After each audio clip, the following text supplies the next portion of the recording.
наградата која се добива за посебен придонес во афирмацијата на македонскиот јазик, култура и книжевност во странство. Годинешен добитник на наградата почесно рациново признание за 2024 година е Ана Марија Цинеге Панзова од Унгарија. Дозволете да прочитам дел од обширната биографија на почитуваната. Ана Марија Цинеге Панзова е литературен преведувач на унгарски и македонски јазик. Во 2002 година дипломирала на Факултетот за хуманитарни науки ЕЛТЕ во Будимпешта и се здобила со звание професор по унгарски јазик, а во 2003 година на истиот факултет се стекнува и со звание филолог по полски јазик. Работила како лектор по унгарски јазик на Филолошкиот факултет Блаже Коневски во Универзитетот Кирил и Методи во Скопје.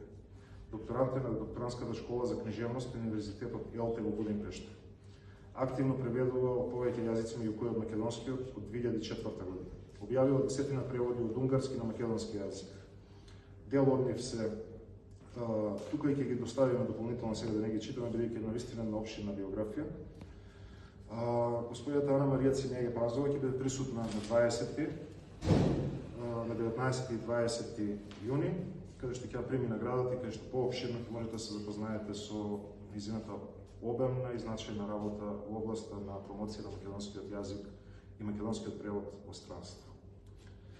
Понатаму би сакал да соопштам наградата која се доделува секоја година за најдобро прозно дело. Тоа е Рациновото признание. Рациновото признание за 2024 година го добива Фросина Пармаковска за романот "Се уште можам нешто да сторам" во издание на издавачката куќа или жири комисијата која одлучуваше по пристигнатите дела е во состав на Жана Петрова Джамбазова, председател на комисијата, Маја Апостоловска, член, и Јасминка Делова Силјанова, член. Уште еднаш ве повикувам сите граѓани да присуствуваат на наставите организирани во чест на Рацин и достојно да го одбележиме неговиот лик и дел. Благодарам.